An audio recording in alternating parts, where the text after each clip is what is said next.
Welcome back to level academy and DOTT series.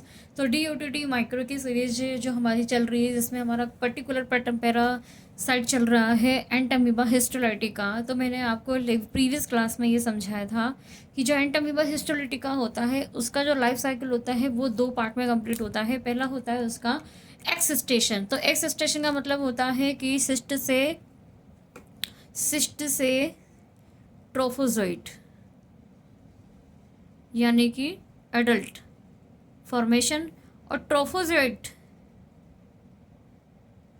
Cyst it is एंसेस्टेशन। तो जो cyst होती है वो किसी भी पैरासाइट की अनफेवरेबल कंडीशन होती है, जिसमें वो अपने बड़े से छोटे रूप में आ जाता है। उसकी जो फूड वॉक्यूल होती है उसमें उसका सारा फूड मटेरियल होता है। इसके चारों तरफ एक प्रोटीन की लेयर हो जाती है, जो कि इतनी आसानी से डिजोल्व नहीं होती है, ना टेम्परेचर से, ना किसी केमिकल से, ना किसी एनवायरनमेंट फैक्टर से। ओके, तो ये अनफेवरेबल कंडीशन में टेम्परेचर, क्लाइमेट या कुछ भी है, तो इसमें ये सर्वाइवल कंडीशन मोड में ज़्यादा अच्छे से रह पाता है। साल, 2 साल, 3 साल। फिर जैसे ही जब ये इस सिस्ट को जब किसी ह्यूमन के इंटेस्टाइन मिल जाती है, तो ये फर्दर डेवलपमेंट अपना स्मॉल से लार्ज इंटेस्टाइन में ह्यूमन की में करता है। तो यहाँ पे जो एग्जिस्टेशन था, यहाँ पे ट्रोफोजोइड बन जाते हैं। ये ट्रोफोजोइड जो होते हैं वो इन्वेजन करते हैं कहाँ पर, लीवर, स्प्लीन, लंग्स में। और एंसेस्टेशन के अंदर ये ट्रोफोजोइड वापस जब इनका इंक्यूबेशन पीरियड कंप्लीट हो जाता है 3 to 7 डेज का, तब ये पहले मोनोन्यूक्लियोटाइड, फिर बाइन्यूक्लियोटाइड और टेट्रान्यूक्लियोटाइड में जाके देन ये फिर क्वाड्रीन्यूक्लियोटाइड जो होता है वो स्टूल के अंदर रिलीज हो जाता है। तो बेसिकली ये इसका लाइफ साइकिल है एंटमीबा हिस्टोलिटिका का। इसके अलावा आप इसमें देखिए कि जो एंटमीबा हिस्टोलिटिका होता है, तो इसकी life cycle Entamoeba histolytica enter quadrinucleotide cyst infective from this infective cyst are passed in the faeces of carriers. मतलब कि एंटमीबा हिस्टोलिटिका जो होता है वो पैरासाइट किसी भी ह्यूमन के अंदर जो उसकी इन्फेक्टिव स्टेज होती है वो एडनिमोसिस्ट होती है, ना कि ट्रोफोजोइट होती है। Then man acquires the infection by injection of water and food contamination by determinant cyst. यानी इसका ट्रांसमिशन कैसे होता है, तो it will be enter as per ingestion of contaminated water या contaminated food। यानी कि जब कोई स्टूल पास करता है और जब सॉइल में जब किसी ह्यूमन का स्टूल आ जाता है और उसके अंदर अगर मान लीजिए इसकी सिस्ट से कंटेन होता है, देन कोई फ्लाई के लैक्स के अंदर वो चिपक के आ जाता है। देन इस टाइप की कोई फ्लाई अगर आपके खाने पीने में बैठती है और वो सिस्ट को वहाँ पे रिलीज कर देती है, देन इस टाइप का जो भी ड्रिंक या वाटर फूड आप जो भी लेते हैं, अगर उसके अंदर वो कंटामिनेटेड होता है सिस्ट से, एंड देन जब you will ingest it, then it will be enter in your body and ये अपने होस्ट के जो टारगेट ऑर्गन है intestine, it will be enter there place. फिर उसके बाद स्टार्ट दियर एडल्ट्रेशन, मतलब कि एक्सिस्टेशन यानी कि सिस्ट से trophozoite, and then will be pass to large intestine and it will be form as a adult form, it non as a encystation. ठीक है, तो when the cyst reached to the lower part of the small intestine ileum, the excystation occur due to the lysis of cell wall cyst. देखिए हर parasite का अपने host में target organ होता है। अब ये वाला अगर एंटमीबा अगर आपके ब्लड में ना जाके इंटेस्टाइन में आ रहा है, तो यानी कि इंटेस्टाइनल प्रोटोजोआ है, यूनिसेलुलर है, जिसका टारगेट ऑर्गन अगर इसका इंटेस्टाइन है तो इसका स्पेसिमेन भी स्टूल ही होगा।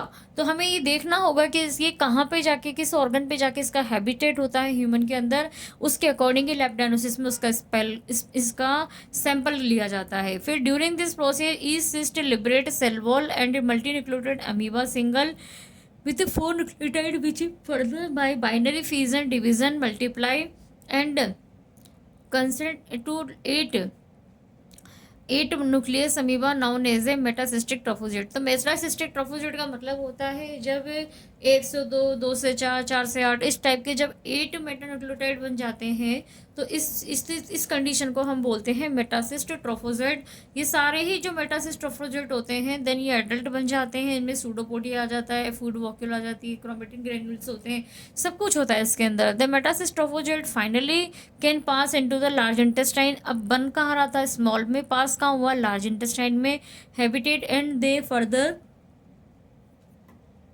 Can be multiply on no binary fission. अब जब ये मल्टीप्लाई करते हैं एंड इसका बाइनरी फिजन जब इसका फिनिश हो जाता है, तब ये लार्ज इंटेस्टाइन में फाइनली प्रवेश कर जाते हैं। During this process trophozoite also secrete enzyme in intestine, the damage destruction cell of intestine cause ulcer and intestine। देखिए अगर ये होस्ट कि किसी बॉडी के अंदर जाता है, किसी टारगेट ऑर्गन पे जाता है, तो पैरासाइट का आपको पता है कि उसका जो पैरासिटिज्म रिलेशनशिप होता है अपने होस्ट के साथ, तो कैसा होता है कि उसको नुकसान दे के आना है, उसको बीमार करना है, उसको हार्म करना है, और खुद क्या ले रहा है, बेनिफिट ले रहा है, वहाँ से न्यूट्रिएंट्स ले रहा है, खुद को डेवलप कर रहा है, एडल्ट कर रहा है, लेकिन वहाँ पे आपको क्या कर रहा है, डैमेज कर रहा है, डिस्ट्रक्शन कर रहा है आपके इंटेस्टाइन की सेल वगैरह पे, एपिथेलियम पर अल्सर कर रहा है, और इंटेस्टाइन के अल्सर हो जाते हैं वहाँ पर। इसी प्रकार से वो आगे when trophozoite enter into deeper layer and may entry into partial vein to portal vein to carried always to liver surrounding absence in ulcer। यानी कि होता क्या है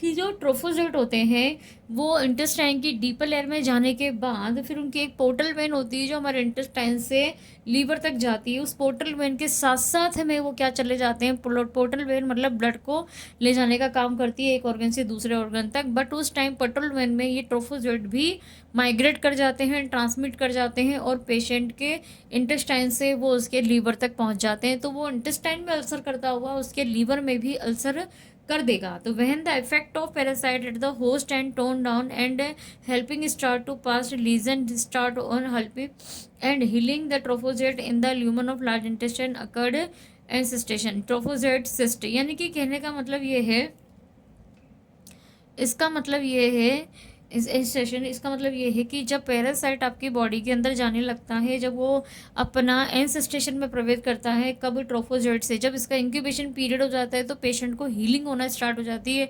और जब पेशेंट को हीलिंग होती है तो उसके घाव भी भरने लगते हैं। जब घाव भरने लगते हैं तो ट्रोफोजोइट अपना जो है वो वापस अपना रूप चेंज करता है, और वापस बड़े से वो फिर वापस छोटे में आता है। सारे उसके ऑर्गेनल जो होते हैं वो सिकुड़ने लग जाते हैं, और वो बड़े से छोटे में होकर उसका सूडोपोडिया ब्लंट होकर देन वो क्या बना लेता है, हीलिंग करने के बाद ल्यूमन के अंदर, इंटेस्टाइन के अंदर जाता है, और ट्रोफोजोइट से सिस्ट बनता है। तो ये वाली जो प्रोसेस होती है वो कहलाती है एंसेस्टेशन। ओके, क्योंकि एंसेस्टेशन मतलब सिस्ट के अंदर प्रवेश कर रहा है, तो it called as a encystation. This coordinated cyst again pass into the stool can be contaminated food and water। Pathogenicity क्या है इसकी, तो पैथोजेनिस की एक तो इसमें इंटेस्टाइनल एमेबियसिस होते हैं, और सेकेंडरी इसके अंदर लीवर एमेबियस होते हैं। दोनों ही एमेबियस के अंदर जो काम होता है इसका, सब म्यूकोसल लेयर के अंदर मल्टीप्लाई करके देन ये नेक्रोसिस करते हैं टिश्यू का, चाहे फिर वो इंटेस्टाइन हो चाहे फिर वो लीवर हो। तो यहाँ पे देखो लोकेशन लीवर है, यहाँ पे इंटेस्टाइन है। आपको ध्यान रखना है कि अगर इस पैरासाइट से जो होने वाली डिजीज है उसका नाम है इंटेस्टाइनल पैरासाइट, सॉरी इंटेस्टाइनल एमेबियसिस, और एक है लीवर एमेबियसिस। इसमें होता क्या है, इसमें अल्सर हो जाते हैं, कहाँ कहाँ, इंटेस्टाइन में भी हो जाते हैं और लीवर में भी हो जाते हैं। तो यहाँ पर ट्रोफोजोइट प्रोड्यूस करता है lesion in liver and lungs and liver, pus, pain, fever, और आपका रेड ब्राउन कलर का हो जाता है किसका फ्लूइड, लीवर का फ्लूइड। तो जब हम इसकी बायोप्सी वगैरह कुछ करते हैं तो उससे पहले अगर हमें लीवर को डिटेक्ट करना है तो हम इसके फ्लूइड को लिया जाएगा सैंपल में। लैब डायग्नोसिस का बड़ा छोटा सा है, लेकिन इसमें जो सैंपल है वो आपको ध्यान रखना है, बिकॉज इसमें टारगेट ऑर्गन इंटेस्टाइन होगा। जिस भी पैरासाइट का टारगेट ऑर्गन इंटेस्टाइन है तो 110% श्योर कि आप वहाँ पे जो लैब डायग्नोसिस करेंगे वो किससे करेंगे, स्टूल से करेंगे। स्टूल के माइक्रोबायोलॉजी करेंगे। माइक्रोबायोलॉजी में आप देखेंगे कि नेक्ड आई और माइक्रोस्कोपिक एग्जामिनेशन की आपको उसके क्या दिखेंगे, सिस्ट दिखेंगे नेक्ड आई से। इसके अलावा स्टूल फ्रेशिमेंट कंटेनिंग म्यूकस, बहुत बड़ा म्यूकस पड़ा होगा, उसमें थोड़ा सा रेड ब्लड भी हो सकता है। Transfer on a warm slate and with cover. अब आपको सैंपल में करना क्या है कि जैसा पेशेंट का सैंपल आया उसको केवल स्लाइड पे रखना है। स्लाइड पे रखने के बाद आप उसमें आयोडीन भी डाल सकते हैं, विदाउट आयन वाले में आप NH डालेंगे, नॉर्मल सलाइन, स्टूल का सैंपल डालेंगे, कवर स्लिप लगाएंगे, 40x पे उसको आप देखेंगे। तो उसकी सिस्ट अगर आपको मिल जाती है तो सिस्ट को पहचानना पड़ेगा कि वो मोनोन्यूक्लियोटाइड सिस्ट है, कि इसमें थोड़ा सूडोपोडिया है, कि इसमें क्रोमेटिन ग्रेन्यूल है। उसी बेस पे यानी मार्फोलॉजी के बेस पे you can be identify that कि which kind of the parasite present in the patient sample. तो अगर आपको पता होगा कि taenia how to detect and किन किन की मॉर्फोलॉजी, एस्केरिस कैसे होता है, टीनिया कैसे होता है, या फिर कोई और भी कोई दूसरा पैरासाइट है, तो आपको उसकी मॉर्फोलॉजी जब आपके नोटिस में होगी देन तभी आप उसको चेक कर सकते हैं। रिजल्ट क्या आएगा कि जो उसका glycogen mass is not usual and cyst is smooth then cell wall round can see chromatin by presence iodine bar RBC and pus cell are found further number. कहने का मतलब ये है कि जो भी आप सिस्ट वगैरह देखेंगे माइक्रोस्कोप के अंदर, तो उसको पहचानने का सबसे इजी तरीका है कि ये बहुत ही ज़्यादा स्मूथ होती हैं। दूसरा ये इनमें आयोडीन, जब आप इसमें आयोडीन डाल के देखेंगे तो आपको इसके अंदर इंजेस्टेड आरबीसी, इंजेस्टेड डब्ल्यूबीसी और देन पस्सेल डब्ल्यूबीसी भी आपको इसके अंदर दिखाई देंगी। तो ये एंट अमीबा हिस्टोलिटिका आज हमारा सेकंड पार्ट में कंप्लीट हो गया है। अगर आपको इस पैरासाइट में अगर कहीं पे भी कुछ भी दिक्कत आती है तो आप प्लीज़ मुझे कमेंट करें, आप मुझसे पूछ सकते हैं कि आपको कौन सा वाला पार्ट इसका है समझ में नहीं आया है। जैसे इंट्रोडक्शन है इसका, हैबिटेट है इसका, होस्ट का क्या रिलेशनशिप है इसके साथ, या फिर इसका ट्रांसमिशन कैसे होता है, देन इसकी लाइफ साइकिल कितने स्टेज में निकलती है, या फिर आपको इसमें होने वाली इसकी जो डिजीज़ है जो कि मेन है कि which kind of disease present in the entamoeba histolytica. तो दो टाइप की है, intestine amoebiasis and liver amoebiasis, which is a produce ulcer in both side. Okay, तो आई होप आपको एंट अमीबा हिस्टोलिटिका दोनों part को आप ध्यान से पढ़िए। जो इस वाली वीडियो को देख रहे हैं इससे पहले वो उसका पहला पार्ट देखेगा तो उसको ज़रूर समझ में आएगा। होपफुली आप अंडरस्टैंडिंग है इस टॉपिक के लिए। Thank you.